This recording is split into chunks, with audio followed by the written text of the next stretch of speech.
दोस्तों, इस एक दुनिया में जहां फॉसिल ईंधन की खोज में हम थकान महसूस कर रहे हैं, सोलर पैनल हमारे ऊर्जा समस्याओं का एक संभावित समाधान प्रदान कर सकते हैं। लेकिन इनमें कुछ चुनौतियां भी आती हैं। एक तो सोलर फार्म बड़े होते हैं और इन्हें ऐसे स्थानों पर स्थापित करना पड़ता है जहां दिन भर धूप बनी रहे।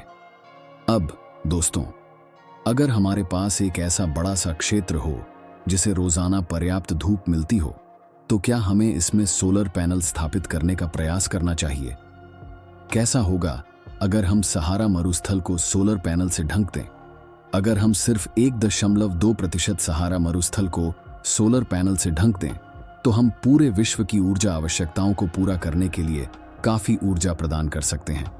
आमतौर पर दोस्तों, एक सोलर फार्म वातावरण में परिवर्तन रोकने के लिए बनाया जाता है, लेकिन अगर हम सहारा में एक बनाएं, तो यह अपने आप में कुछ परिवर्तनों को जन्म दे सकता है।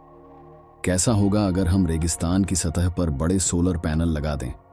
यह इस क्षेत्र में वर्षा को दुगुना कर सकता है और 20% तक हरियाली फैला सकता है। दोस्तों, यह थोड़ा अजीब लग सकता है, लेकिन चलिए मैं समझाता हूं।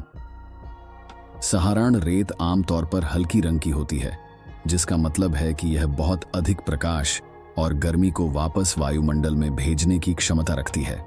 अगर हम रेत को काले सोलर पैनल से ढक दें, तो इसका मतलब होगा कि अधिक सूर्य की किरणों को अवशोषित किया जाएगा और भूमि की तापमान बढ़ेगी।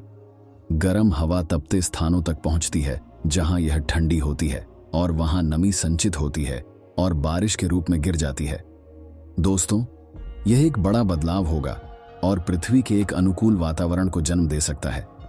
दोस्तों, अगर ये सोलर पैनल न केवल हमें प्रभावी ऊर्जा समाधान प्रदान करेंगे, बल्कि हमारे सबसे बड़े रेगिस्तान में हरियाली भी जोड़ देंगे, तो फिर हम क्यों इंतजार कर रहे हैं?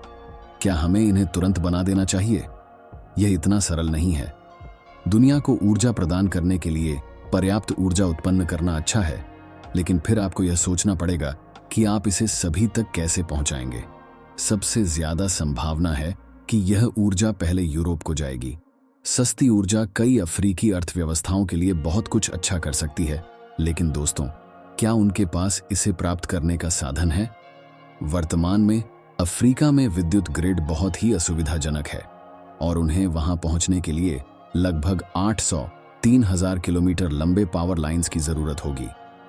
ऊर्जा को लंबी दूरियों तक भेजने से लगभग 10% तक की ऊर्जा हानि होती है, जिसका मतलब है कि पहले से ही महंगी योजना और भी महंगी हो जाएगी। और सारा पैसा कहां से आएगा? अफ्रीका में कुछ अस्थिर सरकारें हैं जिनके साथ ऐसे महंगे प्रोजेक्ट्स के निवेशकों को बड़ी चिंता होती है। इसके अलावा दोस्तों, यह एक लंबे समय तक का प्रोजेक्ट होगा।